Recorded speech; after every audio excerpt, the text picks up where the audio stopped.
Olá a todos, sejam muito bem-vindos ao canal. Nesse vídeo nós vamos analisar o canal ateísta de Antônio Miranda, que se diz especialista em teologia reversa, e nós vamos ver que ele é uma pessoa que não compreende a doutrina bíblica, que não compreende realmente a mensagem que a Bíblia passa, e eu falo isso até mesmo de um ponto de vista ateísta, que na verdade eu sou agnóstico, teísta, né?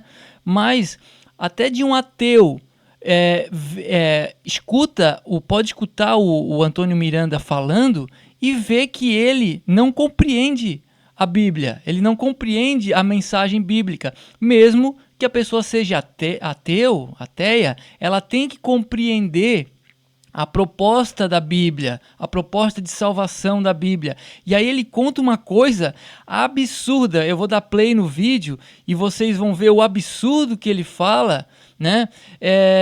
E aí eu vou argumentar, eu vou responder ele. Ele faz uma pergunta, né? O porquê que não foi assim. Então eu vou responder ele o porquê que não foi assim.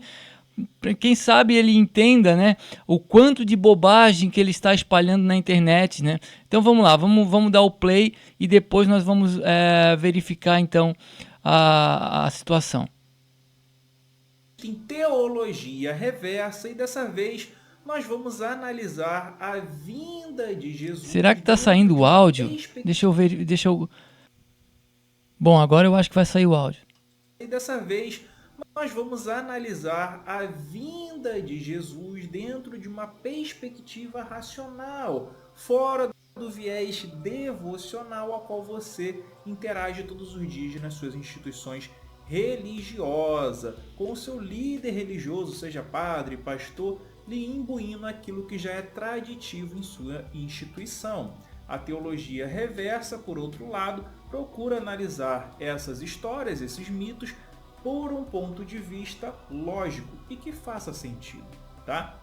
Então a história que nós vamos... Mas faça sentido para quem, ô Antônio? Para você só.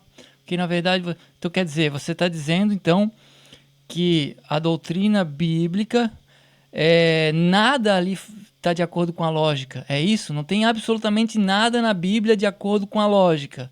Tudo são coisas que não fazem sentido. É isso? Né? Quer dizer, muitas coisas na Bíblia não são místicas. Nem tudo na Bíblia é místico. Existem na Bíblia questões morais, questões éticas, questões históricas. Quer dizer, nada faz sentido, né? Tudo está fora da lógica, né? Bom, vamos lá. Isso foi só uma observação. Vamos lá. Vamos analisar hoje é a vinda de Jesus para salvar a humanidade do pecado original. Bom, como você sabe, na sua Bíblia é dito que Jesus ele foi concebido através de um milagre em que Deus ele engravidou Maria de forma miraculosa e que dessa gravidez nasceu Jesus, né? E aí Jesus morreu para perdoar os pecados a qual Adão e Eva tinham cometido, né? Principalmente Adão, ele seria o novo Adão, no Jardim do Éden, tá? Então agora a salvação vem pela graça em Jesus Cristo, pela fé em Jesus, tudo isso. A grande questão que nós temos que parar, pensar e analisar em relação a isso é o seguinte: se a intenção era salvar toda a humanidade, Jesus poderia ter feito isso ainda no Jardim do Éden. Calma que eu vou explicar. Olha, se Adão e Eva pecaram, por que Deus teve que esperar gerações e mais gerações para vir Maria, uma jovem comprometida, engravidar essa jovem comprometida e ter Jesus para salvar toda a humanidade? Ele poderia ter simplesmente engravidado Eva. Quer dizer, ele está tentando acusar Deus de ter roubado a esposa de um homem. Ele está tentando acusar Deus de adultério, né? Tipo assim, ele é o porta-voz do diabo. Ele está sendo, né, cara? Tipo uma coisa assim que não faz sentido. É uma calúnia. É uma calúnia que ele está. Mas vamos lá. Eva, ao invés de Maria. E aí ele só precisaria salvar Adão e Eva do pecado original. Sim, e a partir daí Seguindo a lógica do mito judaico-cristão, toda a humanidade já estaria salva em Jesus Cristo.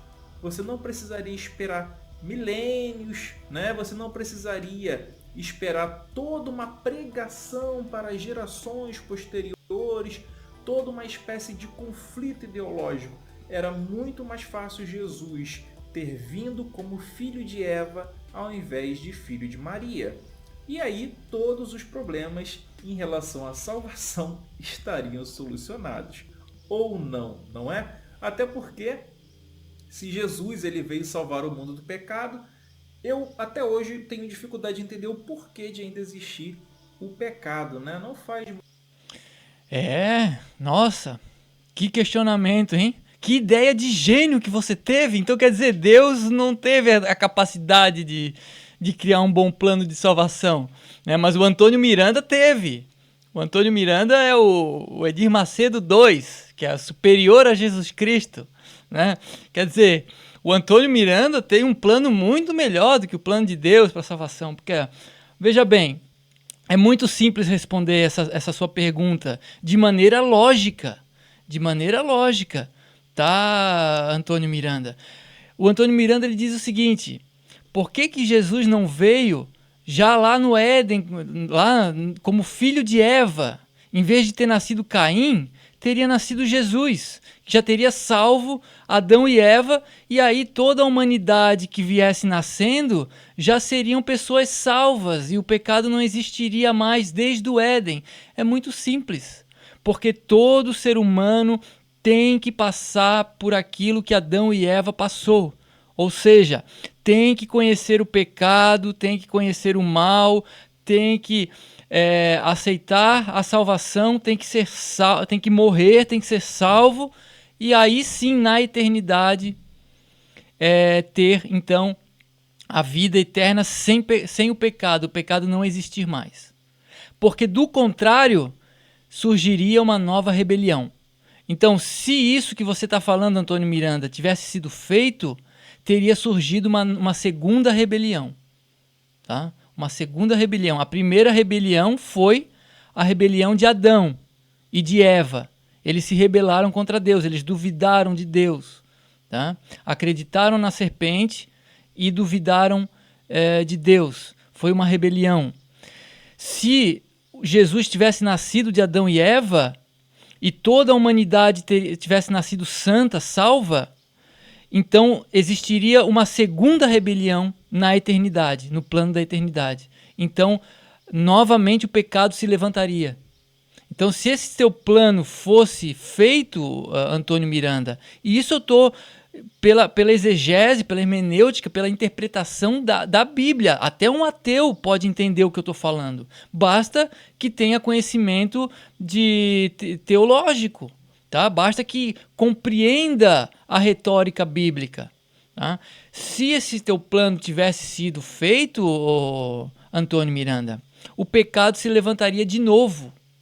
Tá? Então, quer dizer, o plano de Deus ele é um plano tardio, ele é um plano cheio de mistérios, ele é um plano cheio de ocultamento, o ocultamento de Deus, mas ele é um plano eficaz, permanentemente eficaz na eternidade. Ele é um plano que vai ser executado uma única vez e depois nunca mais. Nenhum ser humano nunca mais irá se levantar contra Deus.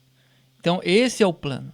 Tá? Então, se Jesus tivesse nascido de Eva, dentre os filhos santos que nascessem depois, existiriam os rebeldes do mesmo jeito, o pecado iria se levantar de novo. Por quê? Porque é a mesma coisa que se você tem dois filhos e dá condição diferente para os dois. Digamos, você é pai e tem dois filhos. Para um filho você dá tudo, dá carro, dá casa, dá dinheiro, dá viagens, e para o outro filho não, para o outro filho você manda ele trabalhar na lavoura. Esse filho que está trabalhando na lavoura, ele não vai se revoltar? É claro que ele vai se revoltar. Ele vai dizer, ô pai, eu sou teu filho também, pro meu irmão tu dá tudo e para mim tu bota para trabalhar. Iria surgir um conflito. Então, na justiça, que é uma coisa que você não entende muito bem, Miranda, você não consegue compreender o princípio da justiça. Existe sim o princípio da justiça, mas você como ateu diz que não, diz que tudo é uma aberração, a vida é uma aberração, as coisas são uma aberração, então quer dizer, não existe senso de justiça, nós seres humanos não sabemos o que é certo e o que é errado, isso é a tua interpretação, né, o Antônio Miranda, uma pessoa prepotente, cega de entendimento. E existe sim a justiça, nós seres humanos temos senso de justiça, nós seres humanos sabemos aquilo que é certo e aquilo que é errado. Um ladrão, quando rouba, sabe que está cometendo mal, e a pessoa que pratica justiça, que ajuda o próximo, sabe que está fazendo bem. Nós temos esse senso, que é o senso de justiça. Então, por esse senso, nós utilizamos esse senso para analisar a bobagem que o Antônio Miranda falou. Se Jesus tivesse nascido de Eva, o pecado iria, a rebelião entre os seres humanos iria surgir novamente, porque Adão, sendo homem, teve uma condição diferente de toda a humanidade. Então aí surgiria um novo conflito. Simples assim. Espero ter respondi de maneira breve, mas a resposta é essa. Então, assim, cuidado com esses canais, cuidado com essas coisas, né? Vamos rezar pelo Antônio Miranda para que ele, né? Que ele acorde, né? Para que Deus tire essa nuvem dos neurônios dele. Bom, obrigado pela audiência. Quem não é inscrito, se inscreve. Forte abraço, tamo junto, compartilha, deixa o like. Valeu!